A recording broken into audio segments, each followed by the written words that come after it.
want to speak to us.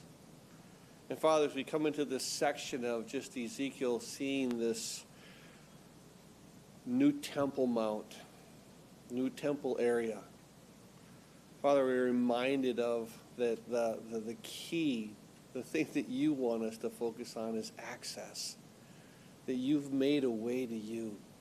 And Father, we're honored by that, blessed by that. So tonight, Father, as we go through these next couple of chapters, truly, Lord, give us ears to hear what your Spirit would speak to us. As we, like Ezekiel, just look to what it is that you would have him know, what you would have him write down, things that we should understand as well.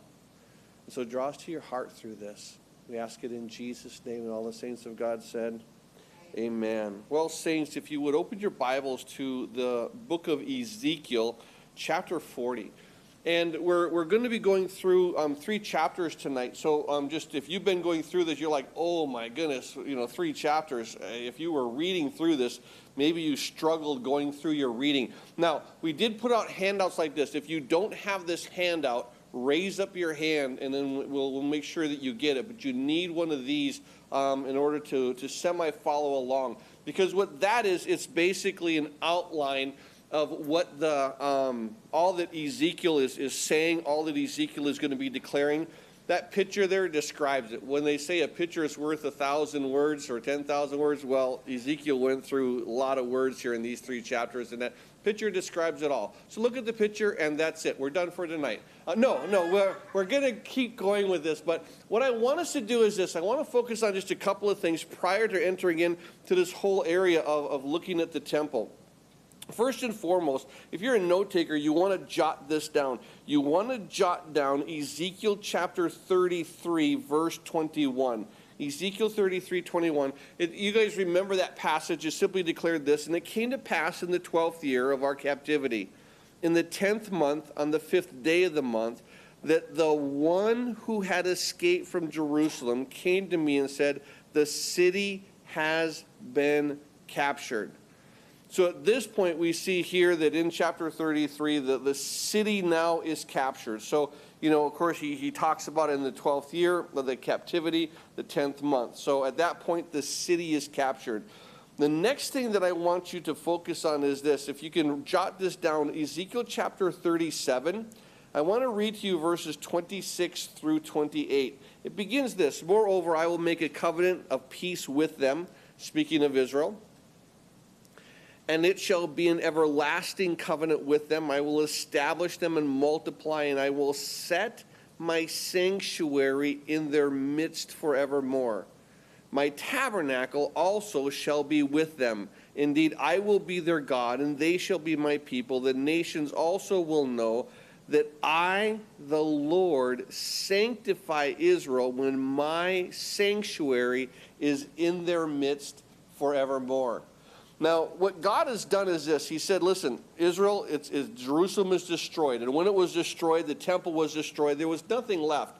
And as there was nothing left, what God did was this. He told Ezekiel to tell the children of Israel, don't worry about it. It's okay. I'm going to establish another sanctuary. I'm going to have another temple. And so what happens here in Ezekiel 40 through 43, and 44 going on, he literally describes this temple as far as, what it is that God is going to say, this is the area. He's going to bring Ezekiel, and he's going to have this man describe it to him. Now, what I want to do is I want to point out something prior to going through the study. Now, in these chapters, as we look at it, so when we get into chapter 40, we'll have 49 verses. When we get into chapter 41, altogether, we'll have 26 verses. When we get into chapter 42, we'll have 20 verses. So we're going to be looking at some verses here this evening, but I want you to recognize that all of these verses, with everything that we're going to look at, the temple itself is only described in chapter 41, verses 1 through 4. Only 4 verses describe the actual temple. Only 4. Everything else that he speaks about here in this area of the sanctuary is about what? It's about access. And I think it's important to realize, because what so often in our Christian walk, our biggest struggle is this: access. Can I come near? Should I come near? Has God made that provision? And we sometimes doubt the reality of what God has said in his promises. And God says, come boldly to the throne of grace. And yet what do? We hesitate just a little bit. Well, all this that he's describing is about access. Access to come in, access to come in, access to come in. And all these areas of access, he only deals with the actual temple itself as far as what? Only 4 verses. And I think it's important, because even when we take a look at the Gospels and when we see, all the things that led up to Christ and the crucifixion, you come to all the events that he's there, with Herod. He's there, with the guards. He's there being scourged. And then he's carrying his cross. They nail him. And then it says this: and he was crucified. That was it. And then they move on. They talk about some of the things he said on the cross, but that was it. And he was crucified. And then eventually, as they pierced his side and he gave up his, he breathed out the last, he said, it is finished. And then at that point, they bring him down, they take him into the tomb, and we just wait for 3 days. But I think it's interesting that the actual act itself is basically just a couple verses, and he was crucified, done. But the key being is what? It's about what goes into it. What is preparation for it? And this is what I believe Ezekiel is trying to teach us as we look to this whole area of access. So now, with that as a foundation, let's jump into our study. Ezekiel chapter 40, verse 1. In the 25th year of our captivity, at the beginning of the year, the 10th day of the month, in the 14th year, after the city was captured, on the very same day the hand of the Lord was upon me. And he took me there. In the visions of God, he took me into the land of Israel, set me on a very high mountain. On it, toward the south, was something like a structure of a city. And he took me there, and behold, there was a man whose appearance was like the appearance of bronze. He had a line of flax and a measuring rod in his hand, and he stood in the gateway. And the man said to me, Son of man, look with your eyes and hear with your ears, and fix your mind on everything I show you. For you were brought here so that I might show them to you. Declare to the house of Israel everything you see. Now I want to pause here for a second, because what we recognize as we go through this, he begins verse 1 of the 25th year of our captivity, at the beginning of the year. Now this beginning of the year is a little bit tricky, because it doesn't talk about the actual month. So what happens is this, that Israel has a religious first of the year, and then it has a civil first day of the year. So you're either looking at, basically, it's either Tishri or it's Nisan. So whichever one it is. So you're looking at, it's either you're looking at where it's like May 28th or it's October 22nd. But it's in the first of the year, so it's the beginning of either the Jewish calendar religiously or the Jewish calendar either, for the civil. So although it doesn't say which one it is, just go with it. Most people, most commentators, will put it that way, lean towards the civil year, because they're looking at, this is the fall, this is dealing with the second coming of Christ, so they're looking more towards that. But it could be very well the beginning of the religious year. All we know is at the beginning of the year. But he says this is on the 10th day of the month in the 14th year after the city was captured. So what we're looking at is this. There 14 years have now spanned between Ezekiel 33, where we read in verse 21, the city was captured, and now. And so the hand of the Lord was upon him. And then verse 2, in the visions of God, he took me into the land of Israel. So he brings him to Israel. He sets him on a very high mountain. And so on it towards the south, as he's looking out to the south, there's something like the structure of a city. And so you're seeing here this kind of an area where he says it's kind of like this city. So he's seeing this large area. And within that, he says now, verse 3, he took me there, and behold, there was a man. And so at this point, when we're looking at this large area, keep in mind that as he's looking, you're either seeing it's that area of the temple, it's that area of the sanctuary, or he's actually seeing Jerusalem. I believe it's actually, he's looking at that area just of the sanctuary, and it's huge. And so at this point in verse 3, he then took me there, and behold, there was a man whose appearance was like the appearance of bronze. So here's a man who, basically is radiating. So in other words, if you've seen polished bronze, and so he's not like a tin man, but a bronze man. That's not what we're saying. He's literally a man who is, in a sense, just glowing. So you would either consider this as either a messenger who's glowing, or you could see it as a messenger of God like an angel. But in the sense you see here, he has this appearance of bronze that he's radiating. And then it declares this, and he had a line of flax and a measuring rod in his hand, and he stood in the gateway. Now at this point he has two tools for measuring. He has this line of flax. In other words, it would be a string that you could pull out, and that string would have areas of measurement so you could see how long the areas were that he was measuring. And so he has this line of flax, but he also has a rod in his hand. And that rod, he goes on to me, says this. Verse 4, and the man said to me, Son of man, look with your eyes and hear with your ears and fix your mind on everything I show you, for you were brought here so that I might show them to you. Declare to the house of Israel everything you see. So he has this flax, he has this rod, but now he comes to Ezekiel. He says, listen, what I'm saying here isn't random. What I'm saying here, what I'm going to show you is something very, very specific. And you need to look to this, and you need to fix your mind on everything that I say. To be honest with you, there's going to be people here tonight that I'm going to wish that was the case. Because I'm going to go through some of this and I'm going to lose you. You're going to be like, oh my goodness, here we go with more measurements. What's going on here? And what I'm going to ask you today, fix your mind on everything. Pay attention to these little details. They're not there just for randomness. He says, because I'm going to show this to you so you can declare to the house of Israel everything you see. And so what we're seeing is this. Verse 5, now there was a wall around the outside of the temple.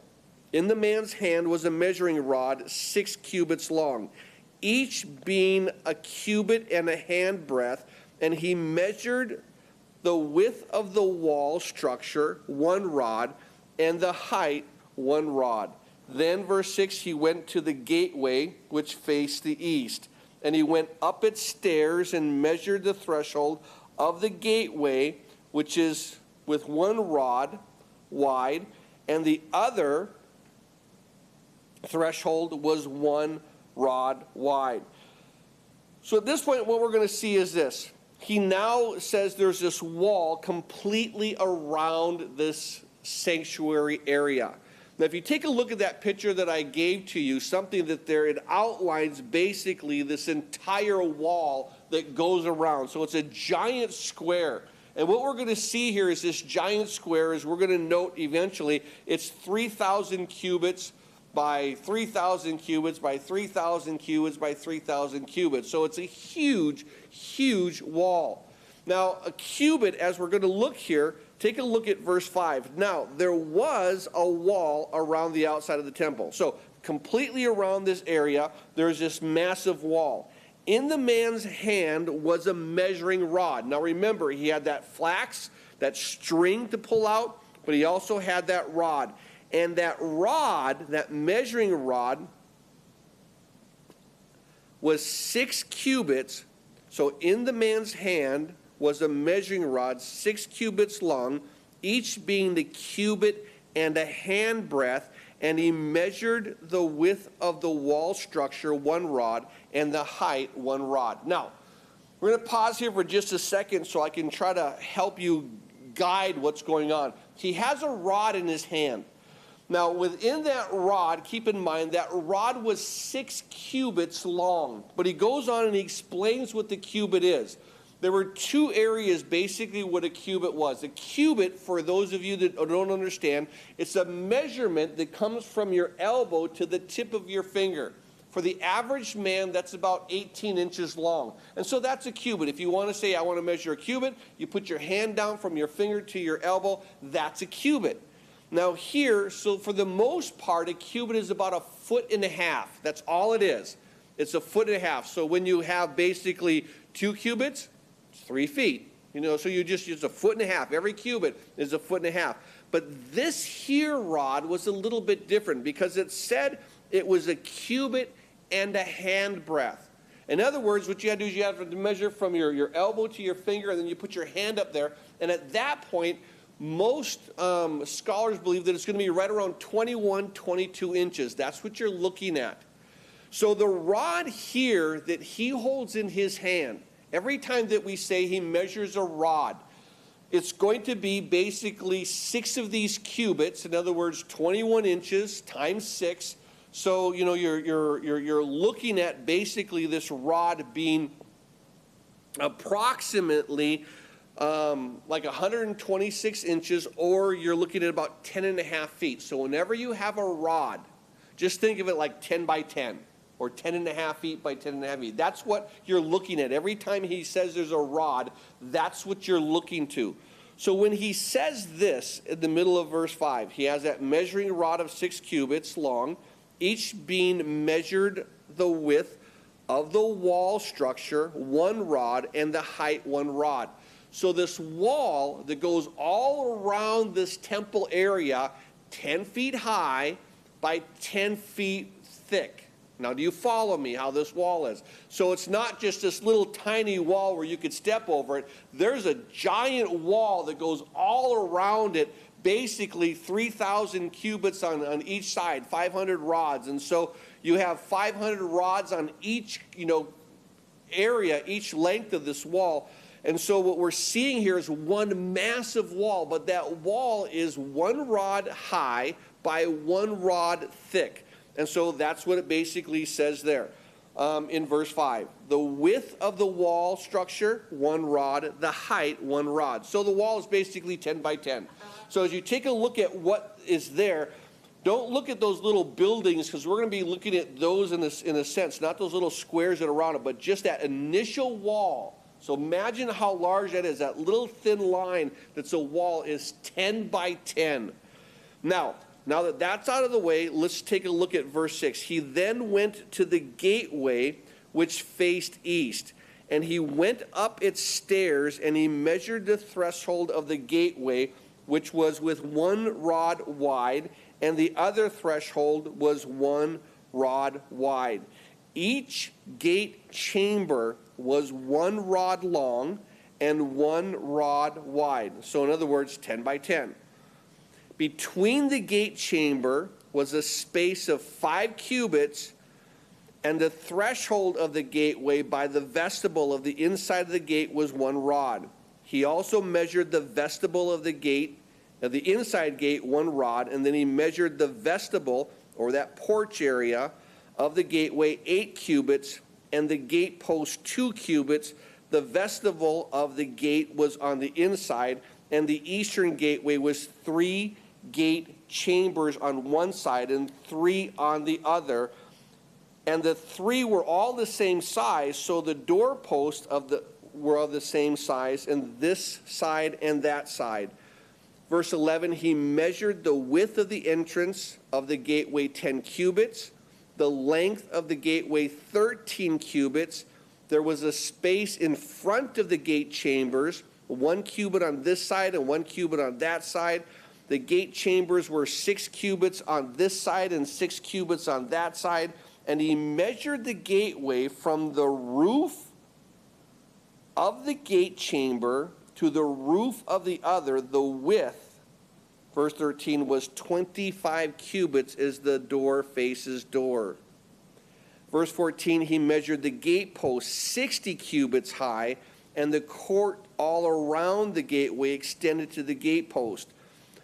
From the front of the entrance gate to the front of the vestibule of the inner gate was 50 cubits. Verse 16, there were beveled window frames in the gate chambers and in their intervening walls and archways, and in the inside of the gateway all around, and likewise in all the vestibules, there were windows all around on the inside, and on each gate post there were palm trees. And he brought me to the outer court where the chambers and the pavement made all around the court. 30 chambers faced the pavement. Now I'm going to pause there because I know you guys got all that. You're like, oh, that made so much sense, Lowell. And some of you are like, oh my goodness, you told me I have to set my mind on everything, and I didn't think I had to set my mind on this. Let me try to break it down for you. What he's talking about through this is basically a gateway, or you could call it a gate room. That's what he's looking at. So in verse 6, he said he went to the gateway which faced the east. So now there's this giant gateway that faces the east. So if you take a look at that picture that I gave you, you will see that there in the middle of each of them, when you take a look at that, like the one gateway that's on the lower right-hand corner, that's going to be the east. And if you noticed how you come into this, and there's this giant gate room. And that gate room, let me explain to you what that is. In verse 13, it said this: he measured the gateway, or this gate room, from the roof to the gate chamber to the roof of the other. The width was 25 cubits. So now we recognize that this thing was 25 cubits in its width. In verse 14, he measured the gate post, and it was 60 cubits high. So basically, every time that you're looking at that, so when it's 60 cubits high, you're looking at almost 90 feet. That's how high this is. So you've got 25 cubits as its width, 60 cubits as its height, and then from the front to the back, that's the length of it. Look at verse 15. From the front of the entrance gate, where you walk into it, to the front of the vestibule, where you walk out of that gate area, it says this, verse 15. From the front of the entrance gate to the front of the vestibule of the inner gate was 50 cubits. So basically what happens is you're walking up to the eastern gate, and then you see this giant little, rectangular building that is just massive, but all it is a gate that you walk into. And so as you walk into this gate, you see it, 25 cubits wide, 60 cubits high, 50 cubits you have to walk through. And so basically 75 feet by 90 feet by, and the width is 25 cubits. So you're looking at over 30 feet. And so as you're looking at about this, it's 32 feet wide, 90 feet high, and 50 feet, or 75 feet going through. It's a massive gate room. That's all it is.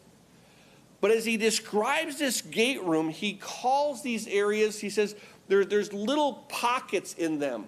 And so as you walk through it, basically it's like this. You would walk through this gate room, and after you walk through this first area, this giant archway, it's a square archway, but you walk through it, and then what happens is there's a cubby that basically cuts in like that. It's a square that when you walk in, you see a square here and a square here. And that square was one rod, 6 cubits by 6 cubits. So basically you're looking about a 9 by 9 room that's there. And then there's a gap of about 5 cubits that's a wall. And then you walk in, and there's another 9 by 9 area. There's another gap of a 5 cubit wall. And then there's another, 6 cubit area. So another 9 by 9. So what happens is this. Most commentators or scholars actually believe that those would be where guard posts are. So if you ever walked into a room and then you saw off to the side these little cubbies where the guards are, And so that's what it would be. There'd be someone that would be standing in that first group of cubbies, one on the right, one on the left, and then there's a wall to go around, and there's another cubby in there, more people standing, another wall, and so basically there's 6 people, 3 on each side, that you have to walk through. That's what he's saying in verse 7. Each gate chamber was 1 rod long and 1 rod wide. Between the gate chambers was a space of 5 cubits. So you have this cubby, that's all it is. There's this area. You walk in through the doors and through that entryway. As you walk past that entryway, when you get through there, then there's people on each side. There's a cubby, there's a little 9x9 area where a person is standing. And then between that cubby and the next little cubby, basically there's a 5-foot wall that's in between them. And what happens is this, that 5-foot wall is basically this giant beveled window. So you have a window, basically a hole in that wall that's going to be from the floor all the way to the ceiling, and that's beveled in. So what happens is the light from outside comes in through these gaps, and it basically illuminates everything. So you have these cubbies that are there, and then within those 5-foot gaps, there's going to be these windows. And so you have these areas where all of a sudden the light can come into these giant gate rooms. That's what you're looking at. And so keep in mind that here in verse 7, once again, each gate chamber was 1 rod long and 1 rod wide. So you basically are saying, okay, well, we know that measuring a rod was 6 cubits. So that was it. But then he measured, after you have that 1 rod long and 1 rod wide, and then between the gate chambers was a space of 5 cubits, and the threshold of the gateway by the vestibule of the inside gate was 1 rod. So basically you have the entryways, the wall in between it, the cubby, the wall in between it, as you go on.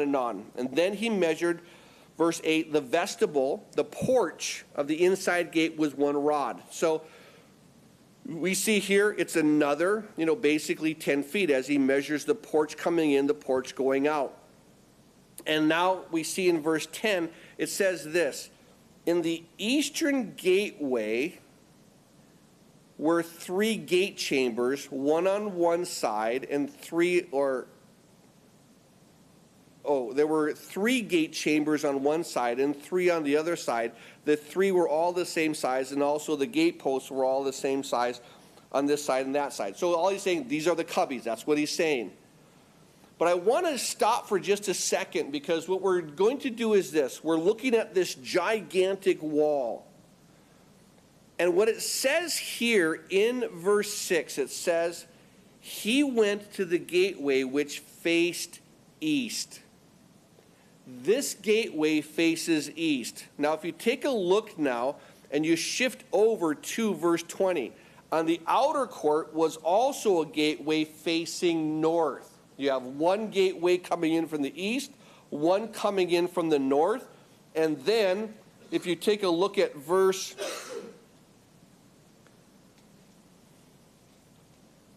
where am I at here? I already jumped a page. If you look at verse 24, after that, he brought me towards the south, and there was a gateway facing south. So what we see is this. There's this giant wall that's here. And within this giant wall, that we noted that it's basically 6 cubits by 6 cubits. That's the wall.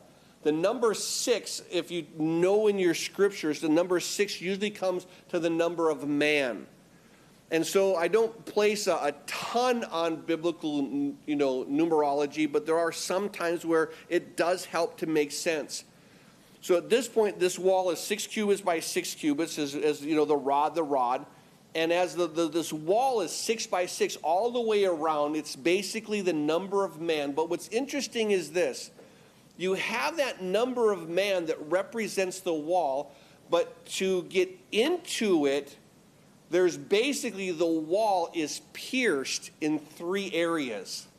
It's pierced there to the east, it's pierced there to the south, and it's pierced there to the north. There's 3 access points. There's 3 piercings into this wall. And so there's a representation is this. If that wall, 6 by 6, represents man, and there's 3 piercings, one at the feet, one in each of the hands, as you're coming in from the east. And so we're seeing here, it's almost a picture there of this here is a picture of Christ. You've got this wall that's 6 by 6, and then you have these entry points, these piercings within the wall, 3 of them, one on the east, one on the north, one on the south.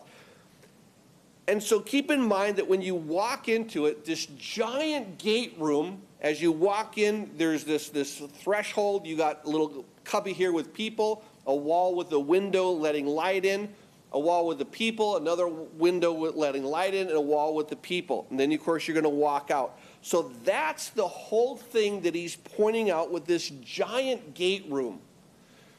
And I think it's interesting that what we see is this. The access coming through on this eastern side is absolutely incredible. However, just as a note, that the access point to the, from coming into the outer court is going to be huge. But the access on the east, the access on the north, and the access on the south, each gate room is going to be identical, and we'll be seeing that. But what I want us to do for just a second is this. Remember in verse 6 where we talked about he went to the gateway which faced the east? Jump, if you would, to Ezekiel chapter 44. I want to share just a couple of verses there to you. In chapter 44 of Ezekiel, beginning in verse 1, then he brought me back to the outer gate of the sanctuary, which faces towards the east, but was shut. And the Lord said to me, this gate shall be shut. It shall not be opened, and no man shall enter by it, because the Lord God has entered by it. Therefore, it shall be shut. This eastern gate, this is only one person, one being went through that gate, and that was the Lord himself. And at that point, it's now shut. No man enters into that gate again. So you have this gate that is now, you can't access, we can't access. Why? Because God himself came in through that gate. And so we see here initially, he comes to this area, he sees this giant thing like a city, and then he comes now to this outer court, and he sees this giant gateway, this giant gate room. And that's what he's saying there all the way when it comes to verse 15. It talked about where we left off in verse 15, because in verse 13 we saw its width was 25 cubits. In verse 14 we saw that the height was 60 cubits, and in verse 15 we saw that the length going from one entryway to another entryway was 50 cubits. Now verse 16. There were beveled window frames in the gate chambers. That's what I was telling you about. These windows that came through letting the light in.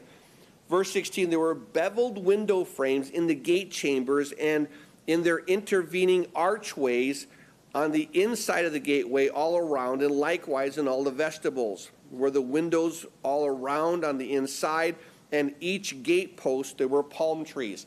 So at each entryway where there was a guard there, a gate post, there were palm trees that were within there. And I find that absolutely amazing that they show the palm trees. And of course, your mind's going to be like my mind, instantly goes to Palm Sunday, where they took all these palm branches and they laid it before the Lord. It's a point of celebration.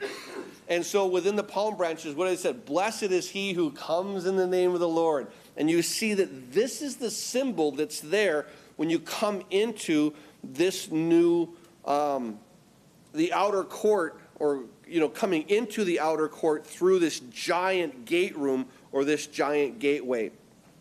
Now verse 18. The pavement was by the side of the gateways corresponding to the length of the gateways. This was the lower pavement. And then he measured the width from the front of the lower gateway to the front of the inner court exterior, 100 cubits towards the east and the north. So in other words, when you come through this first gate, so if you take a look at that picture that I gave you, you got this giant gate room.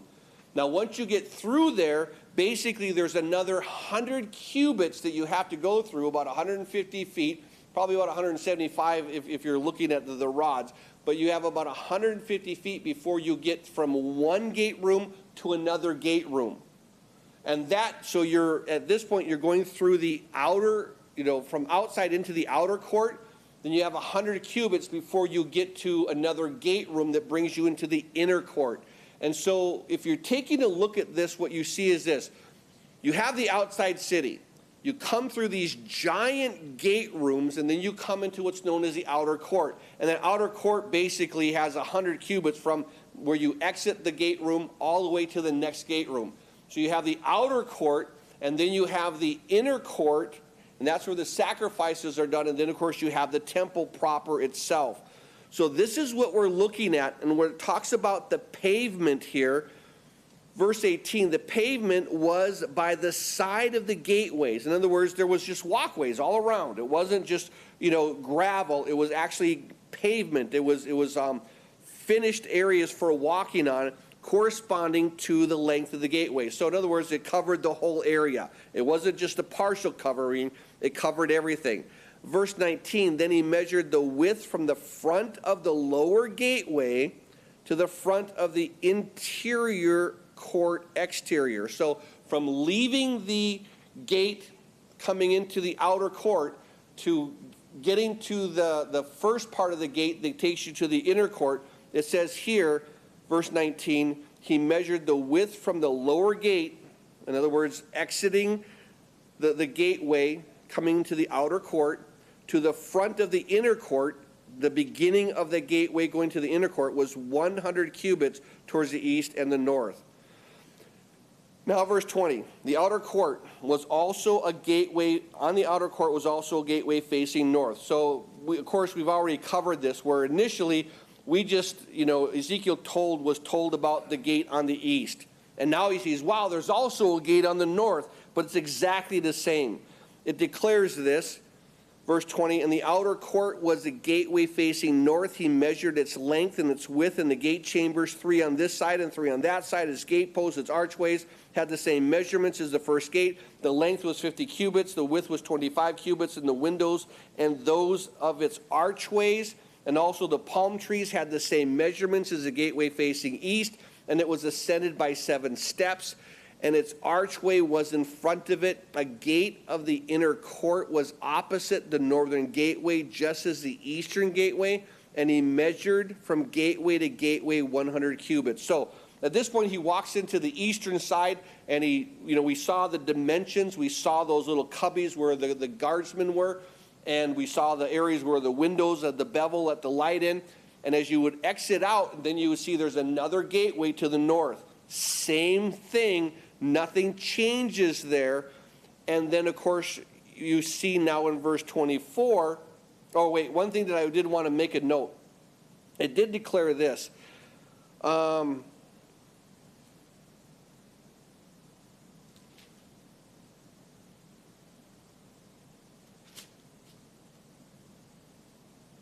it is. At the end of verse 22, it says this.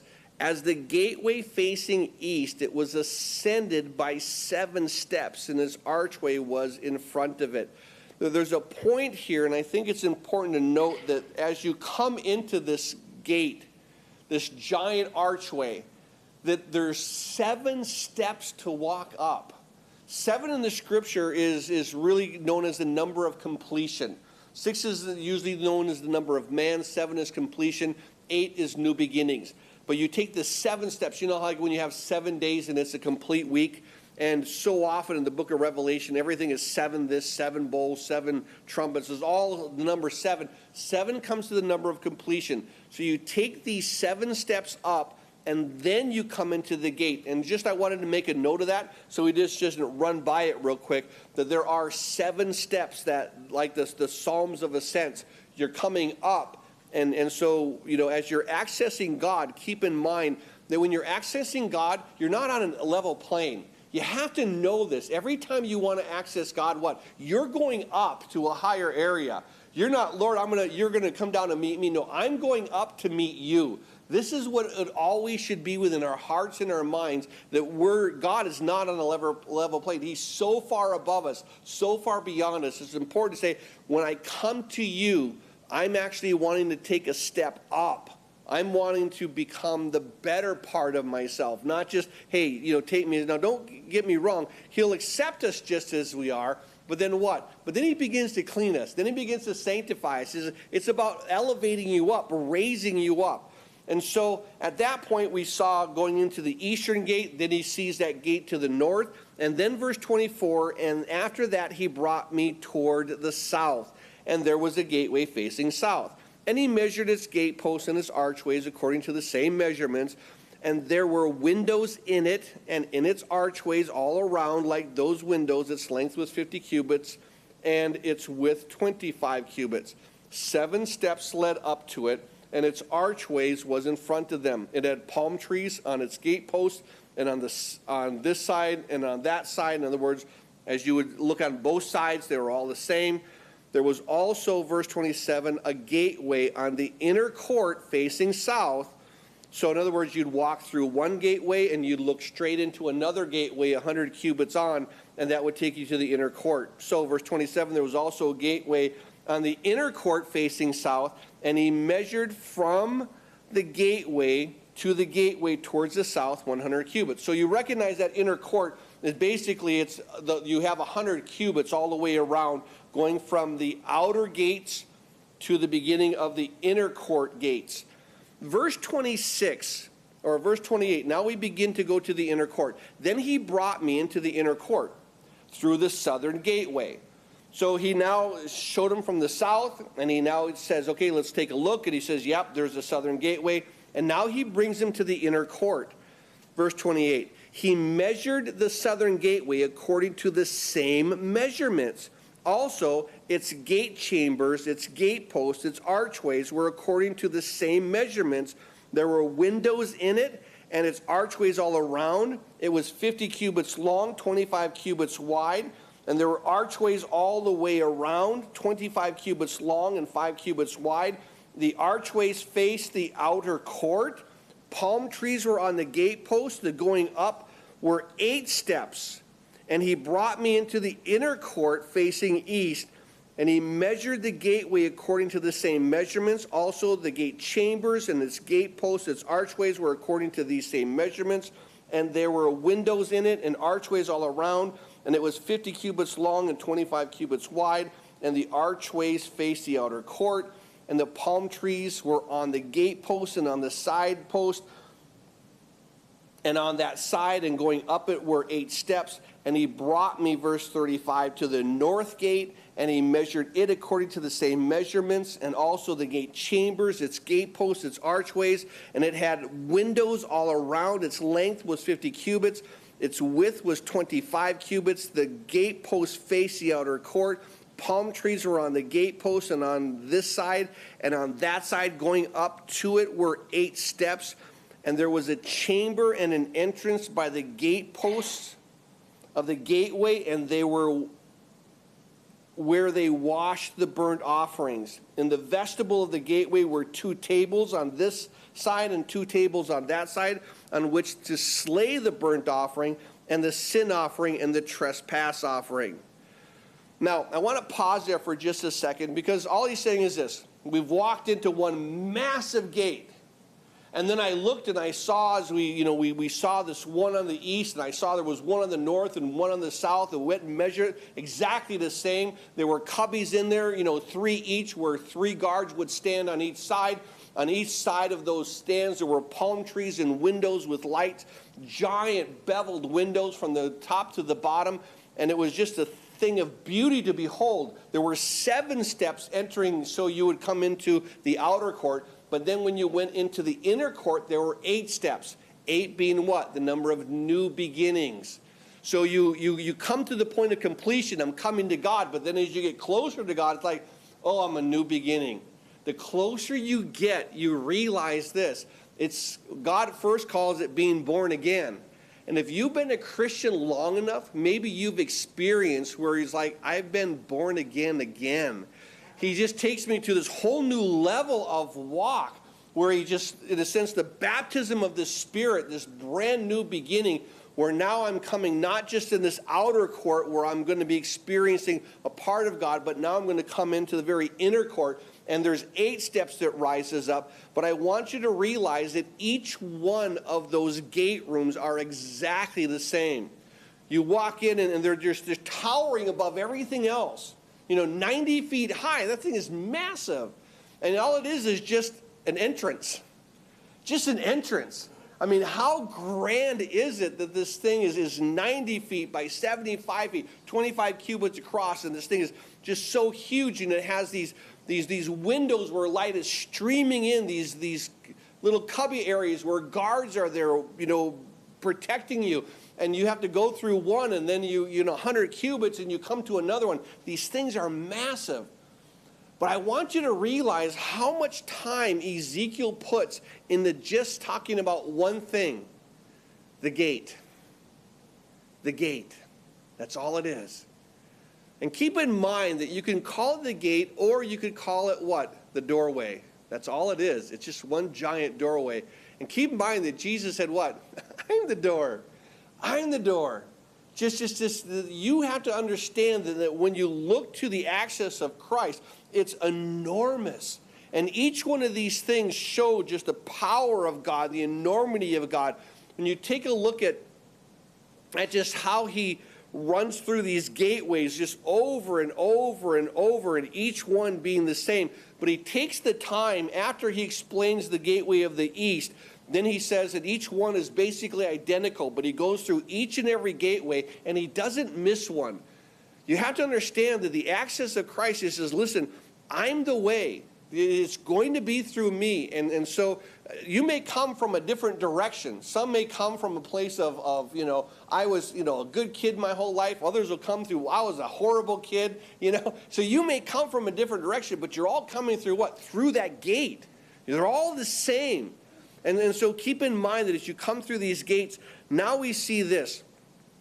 After verse 35, where he brought me to the north gate, and he measured according to the same measurements. Its gates chambers, its gates posts, its archways. It had windows all around. Its length was 50 cubits. Its width was 25 cubits. The gate posts faced the outer court. Palm trees were on the gate posts on this side, on that side. In other words, both sides had the same decorations. Going up it were 8 steps. Now verse 38, and there was a chamber and its entrance by the gate post of the gateway where they washed the burnt offerings. So at this point now, next to the gateway, there was this chamber. And within this chamber, this is where they washed the burnt offerings. This is where everything that they would sacrifice to the Lord, there was a chamber in which everything was washed. Verse 39, in the vestibule of the gateway, in other words, the kind of the porchways off to the side, there were 2 tables on this side and 2 tables on that side on which to slay the burnt offerings and the sin offerings and the trespass offerings. So now he talks about tables that were there, and that's where the sacrifices were slaughtered. That's only slaughtered. And now verse 40, at the outer side of the vestibule, as one goes up to the entrance. So as you're taking a look, this is the part of it that's facing the outer court. So verse 40 again, at the outer side of the vestibule, as one goes up to the entrance of the northern gate, were 2 tables. One on one side of the vestibule and one on the other of the gateway were 2 tables. 4 tables were on this side and 4 tables on that side by the side of the gate. 8 tables on which they slaughtered the sacrifices. Now verse 42. There were also 4 tables of hewn stone for the burnt offering. 1 cubit and a half long, 1 cubit and a half wide, 1 cubit high, and on these they laid the instruments on which they slaughtered the burnt offering and the sacrifices. So as you begin to come into this inner area, now you see that there off to the side you have these rooms for the washing. You have these tables on which they slaughter, and these other smaller tables on which they actually hold the instruments for the killing of the sacrifice. And now in verse 43, and there were hooks a handbreadth wide, fastened all around, and the flesh of the sacrifices was on the tables. outside the inner gate were chambers for the singers. Now, this is interesting that right next to the slaughtering is the worship. Right next to the death is the worship. And keep in mind that what we do is this. When we look to the death of Christ, it causes us to what? To worship. I mean, we sing the old rugged cross. We sing how great thou. We look to his death and we worship. We have songs about him going to the cross, paying the price, the penalty of our sin. And so you see here that within that death, with that whole thing of the sin sacrifice, the trespass offering, the sin offering, the burnt offering, within all those, there's now these inner gates. They're chambers, verse 44, for the singers in the inner court. One facing south at the side of the northern gate, and the other facing north at the side of the southern gateway. So you have these areas, these rooms in where the singers now sing. And so you have this area for the chambers for the singers. Verse 45, and then he said to me, this chamber which faces south is for the priests who have charge of the temple, and the chamber which faces north is for the priests who have charge of the altar. So now there talks about these next set of buildings, and there's more chambers that are there. It talks about within these rooms you have the singers, but then you have these areas for the priest. One is for the priest who's in charge of the temple. The other who's the priest who's in charge of the altar. And so where the sacrifices are done. So one deals with the temple proper. One deals with the sacrifices. And so in verse 46 again, the chamber which faces the north is for the priests who have charge of the altar. These are the sons of Zadok from the sons of Levi, who come near the Lord to minister to him.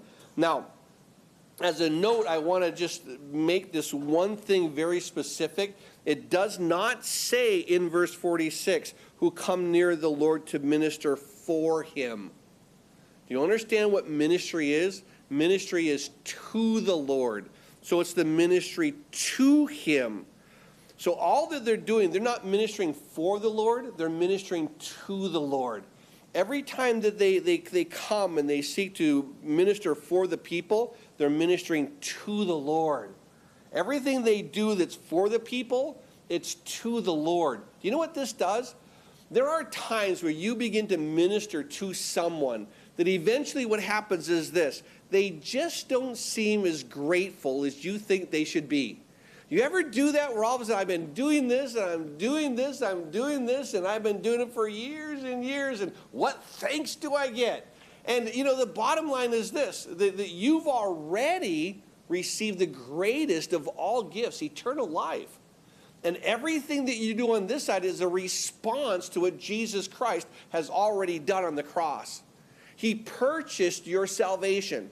So what we do, everything that we do is a response to what he's already done. And granted, we could never pay him back. That price was so high and so huge that we could never pay it back. So what happens is this. When you're ministering for people, think about it this way. I'm doing this for you, but I'm really doing it what? To the Lord. And when you do things to the Lord, all of a sudden you realize, you know what? This isn't so bad. Because what? You might be benefiting from this, but I'm doing it to God.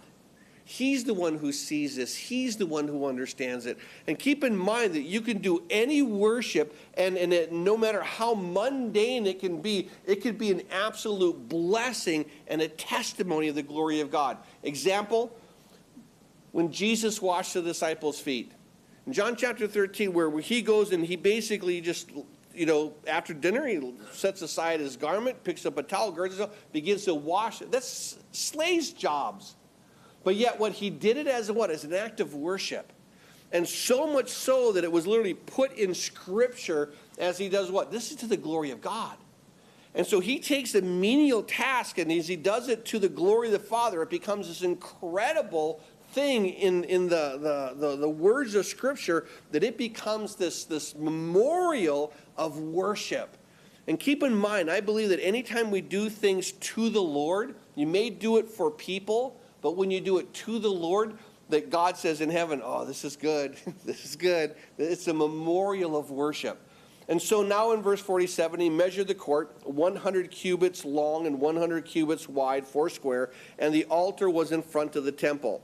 So at that point, we now see that, you have this measurement of the court, 100 by 100, and then you see the altar now in front of the temple. Well, now in verse 48, we see the porch, the vestibule coming up into it. Then he brought me to the vestibule of the temple, and he measured the doorpost of the vestibule, 5 cubits on one side and 5 cubits on that side, and the width of the gateway was 3 cubits on this side and 3 cubits on that side. So you have now this area where you're coming in just simply through the porch area. That's it. And then in verse 49, and the length of the vestibule was 20 cubits, the width 11 cubits, and by the steps which led up to it were the pillars by the doorpost on this side and on the other side. And so basically he now concludes with, okay, now here's the steps coming into the temple. And now in chapter 41, he actually deals with the temple itself, but only in 4 verses. Look at verse 1 of chapter 41. Then he brought me into the sanctuary, and he measured the doorpost, 6 cubits wide on one side and 6 cubits wide on the other side, the width of the tabernacle. So basically the doors, 9 feet by 9 feet. That's all it is. 6 cubits wide, 6 cubits wide. Now, the width, verse 2, of the entryway was 10 cubits. On the side walls of the entrance were 5 cubits. Now, it's interesting that we see here you have the number 6, the number 10, and the number 5. The number 6 being the number of man, the number 10 being the number of law, but the number 5 being the number of grace. Man, law, and grace. And I'll tell you what, that has been my Christian walk from the very beginning. I'm a man and I'm flawed, and I seek to say, what can I do with the law? And God says, well, listen, the law is my heart, but I'm accepting you by grace. The law is always how I reveal myself, but I'm accepting you by grace. And so when you see these numbers, the number 6 and the number 5 and the number 10, it's just interesting how these numbers numerically, biblical numerically, really points out in a beautiful picture about coming into the Lord. Man coming in through the law, but it doesn't work, and yet you have grace. And so at this point, we see verse 2 again. The width of the entry was 10 cubits. The side walls of the entry were 5 cubits on this side and 5 cubits on the other side. He measured its length 40 cubits, its width 20 cubits. So, of course, 40 being that number of testing. And so you see here just basically that measurements as you come into the temple. Now verse 3, also he went inside and measured the doorpost 2 cubits, and the entrance 6 cubits high, and the width of the entrance 7 cubits. So verse 4, he measured the length 20 cubits, the width 20 cubits, and beyond the sanctuary he said, this is the most holy place. So we see that the temple itself is 40 by 20, and then as you come into the holy place, it's 20 by 20. And so, basically the Holy of Holies is 30 feet by 30 feet. And then that's it. That's for the temple. And he goes, this is a temple. Everything else was access, access, access. He goes, and now you're here. And so he doesn't go into it in depth at this point. He says, this is just it. And now in verse 5, he goes, and next he just says, that was it. That was a temple. Let's move on. Let's deal with access again. Verse 5, he measured the wall of the temple 6 cubits. The width on each side of the chamber all around the temple was 4 cubits on every side. The side chambers were in 3 stories, one above the other. 30 chambers in each story. They rested on ledges, which were for the side chambers all around, that they might be supported but not fastened to the wall of the temple. Now I'm going to pause here to give you an idea of what we're going to be carrying on here for the next few verses. You have here, right after he talks about the temple, he talks about a side chamber. Now within these side chambers, I want you to see here, verse 5. Next he measured the wall of the temple 6 cubits. The width of each side chamber all around was 4 cubits on every side. The side chambers, verse 6, were in 3 stories, one above the other, 30 chambers in each story. They rested on ledges, which were for the side chambers all around, that they might be supported but not fastened to the wall of the temple. What is he saying? There's a side chamber off to the temple.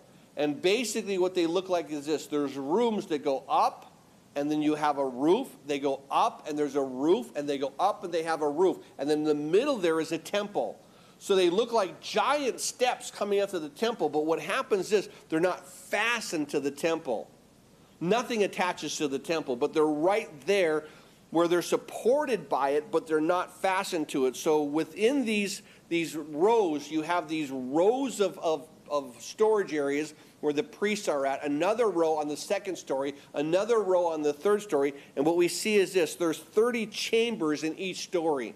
So there's 30 chambers here and 30 chambers there. On the next row, 30 chambers there and 30 chambers there. They're all on the side of the temple. Now what these chambers are going to be used for, we'll see in just a little bit, where they're going to be used for the priests. But I wanted to show you what they were, explain a little bit, because it's just going to go on to explain these chambers. Look at verse 7. And one went up from story to story. The side chambers became wider all around, because their supporting ledges of the wall of the temple ascended like steps. Therefore, the width of the structure increased as it went up from the lowest story to the highest by the way of the middle one. So basically what you're seeing is you've got these rows, and then on top of it, you're partway in and coming closer to the temple. And then another one on top, partway in and coming closer to the temple. But they get larger as they come closer to the temple. Now, verse 8, I also saw elevation all around the temple. So the temple is elevated. It was the foundation of the side chambers, a full rod that is 6 cubits high. So you're seeing out each one of these elevations, 10.5 feet as it goes through, each one of these dealing with the 30 chambers on each of the rows as they go up in elevation. Now, verse 9, the thickness of the outer wall of the side chamber was 5 cubits. That's just the thickness of the wall. So keep in mind, these walls are thick. So the thickness of the outer wall of the side chamber was 5 cubits, in other words, 7.5 feet. And also the remaining terrace by the palace of the side chambers of the temple. And between it and the wall chambers was a width of 20 cubits all around the temple on every side. And the doors on the side chambers open on the terrace, and one door towards the north and another towards the south, and within the terrace was 5 cubits all around. So we see here that you had access into these terraces that came from facing the outside of the court. So in other words, as the temple itself was facing, from the west facing to the east, then you had these side terraces to the side, the ones to the north, well, the doors face to the north. The ones to the south, the doors face to the south. And so that's all it's saying is your access comes in from the outside, not from the temple side.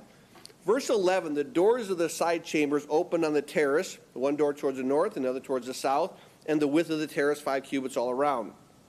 Now, look at verse 12. And the building that faced the separating courtyard at its western was 70 cubits wide. The wall of the building was 5 cubits thick all around, and its length was 90 cubits. So think of just how massive these things are by the time you're measuring from one side to the other.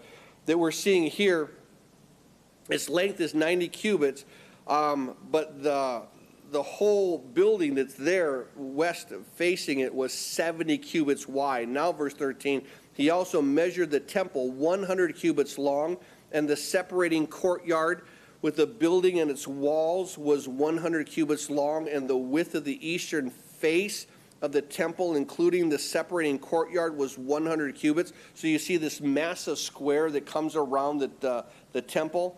Verse 15, he measured the length of the building behind it. So there's this little building behind the temple facing the separating courtyard with its galleries on one side and on the other side 100 cubits, as well as the inner temple and the porches of the court and their doorpost and the beveled window frames and all the galleries all around the 3 stories opposite the threshold were paneled with wood from the ground to the windows. The windows were covered. from the space above the door, even to the inner room, as well as the outside and on every wall around, inside and outside by measure. So we see here that he talks about that there's this paneling that now covers. And then in verse 18 he says this, and it was made with cherubim and palm trees and cherub, and the cherub, each cherub had 2 faces. Now we know the cherub has 4 faces, but what you're seeing is this.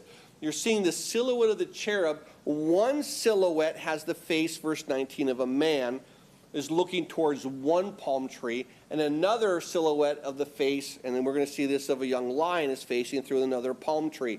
So you see the silhouette of this cherub. You don't see the front and the back, but you can actually see the outline of a man and the outline of a lion as you see this shadowy picture of, like a silhouette of a cherub. Look at verse 19 again. Oh, look at verse 18. And so it was made with cherubim and palm trees, a palm tree between cherubs, a palm tree between a cherub and a cherub. Each cherub had 2 faces, so that the face of a man, verse 19, was toward a palm tree on one side, and the face of a young lion towards a palm tree on the other side. Thus it was made throughout the temple all around. And I love this picture of the cherubs, because we talked about the cherubs pointing out basically the gospel, pointing out the different aspects of the ministry of Jesus Christ, how they had those 4 faces. But it's interesting that here you have only 2 faces, man and lion.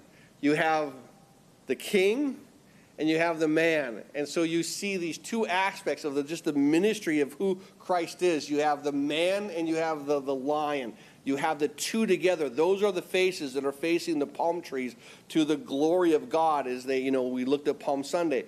And now in verse 20, from the floor to the space above the door, and on the wall of the sanctuary, cherubim and palm trees were carved.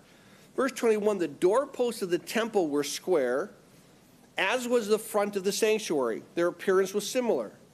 And the altar was of wood, 3 cubits high, and its length 2 cubits, its corners its length, and its sides were of wood. And he said to me, this is the table that is before the Lord.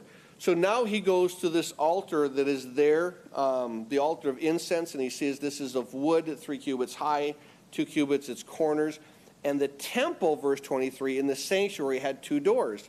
The doors had 2 panels apiece, 2 folding panels, 2 panels for one door and 2 panels for the other door.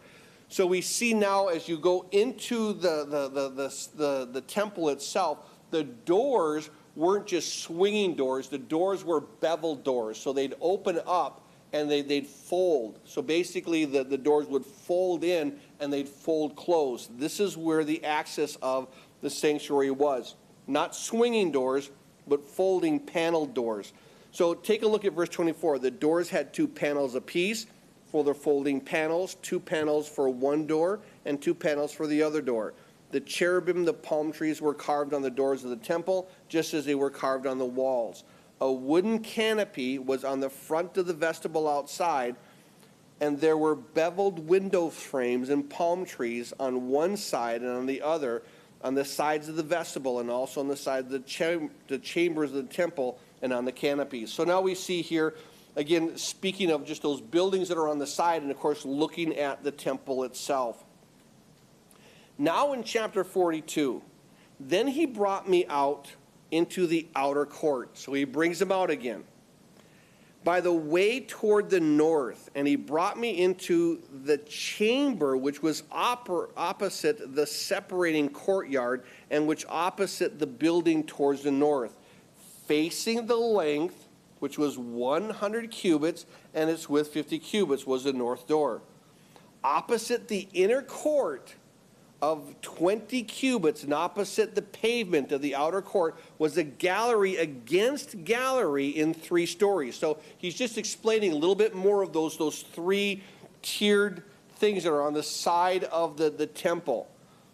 He's explaining more of this chamber that was there for the outer court. Now, it says this, in front of the chambers towards the inside was a walk 10 cubits wide at a distance of 1 cubit, and their doors faced north. So you had this tunnel, in a sense, that was from the sanctuary before you got actually over to the outer wall of that lower level.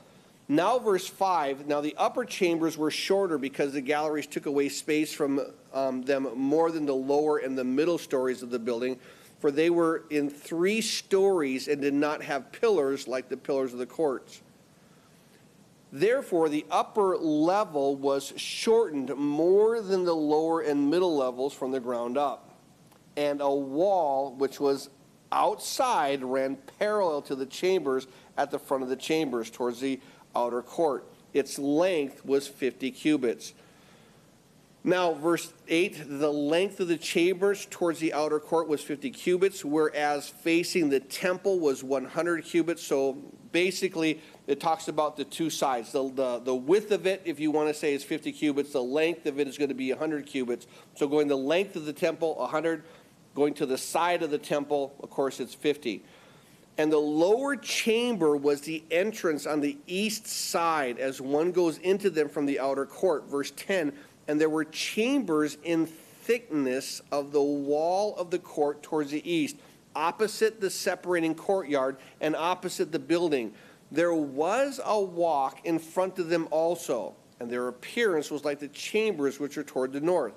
And they were as long and as wide as the others, and all their exits and entrances were according to plan. So basically saying that these, remember that there were 30 chambers on each level. Each one had their proper exit, the proper entrance. It was according to a plan.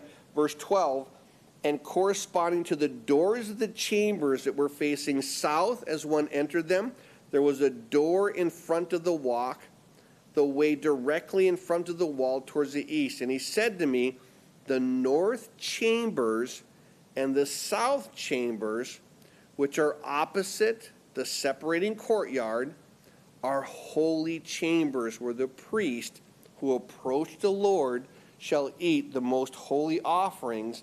There they shall lay the most holy offerings, the grain offering, the sin offering, the trespass offering, for the place is holy. And now we see what these buildings are on the side. They're a place to allow the priest to have a reprieve, and they're going to be able to rest, and there they're going to eat of the most holy offerings. And then in verse 14, and when the priest enters them, they shall not go out of the holy chamber into the outer court, but they shall leave their garment in which they minister, for they are holy. They shall put on other garments, that they may approach that which is for the people.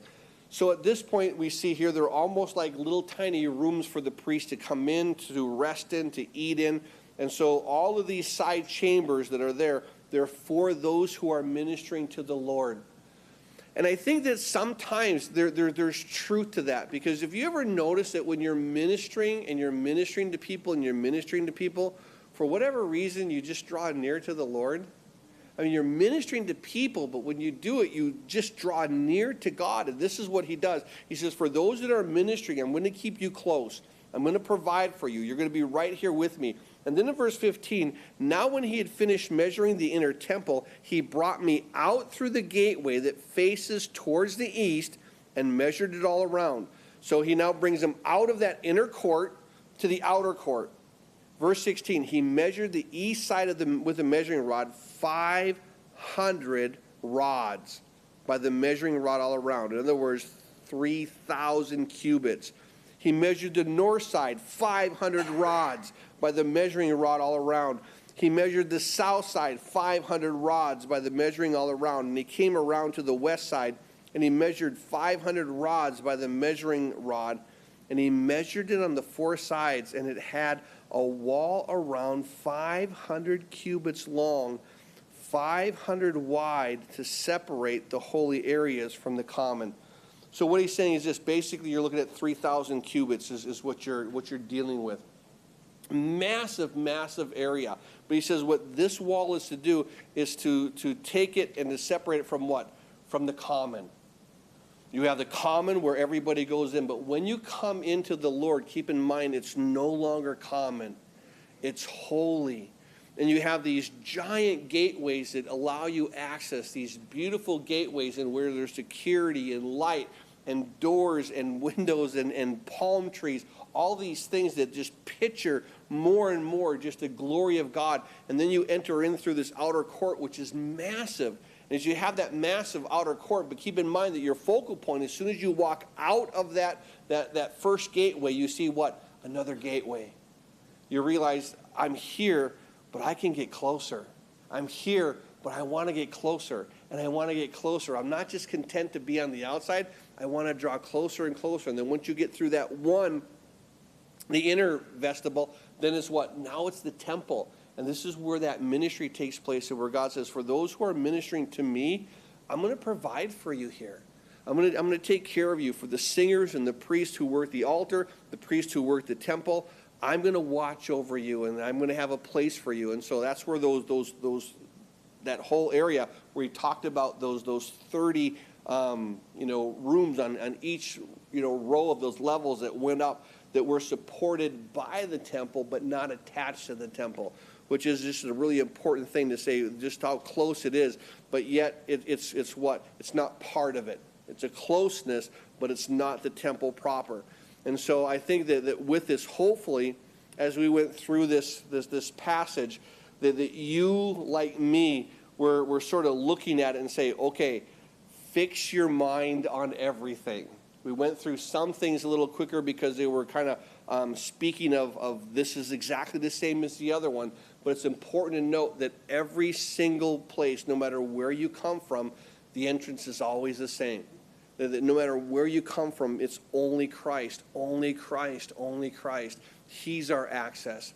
And may that be something that we take as we look to hear this beautiful picture that Ezekiel paints out. Amen? Father, we do thank you for this word. And Lord, just as we went through a lot of detail, but it was important for Ezekiel to write this down. The man of bronze told him, write it down, fix your mind on everything that I'm going to show you. And so he wrote it down, but it was beneficial for us, Lord. It's not just measurements, but it's all about what? It's about access. You spend so much time on the access of just how important, how precious it is that we come through you, Jesus. We come to the Father through you. You are the access, and it's so important to come through you and only you. So again, we thank you for this word. We thank you for just the time that we were able to look at it and for the things that pictured you, Jesus. Again, we're so grateful for that. And we know that as we look even deeper into it, everything is going to just point out again and again, this is you, this is you, this is you.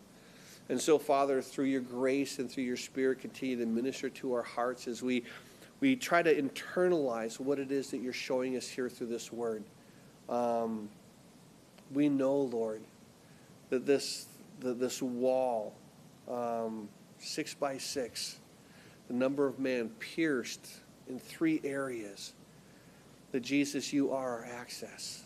It is through your blood, it's through the work that you did on the cross that we have access, bold and glorious access to the Father. And we want to take full advantage of it. You've made the way.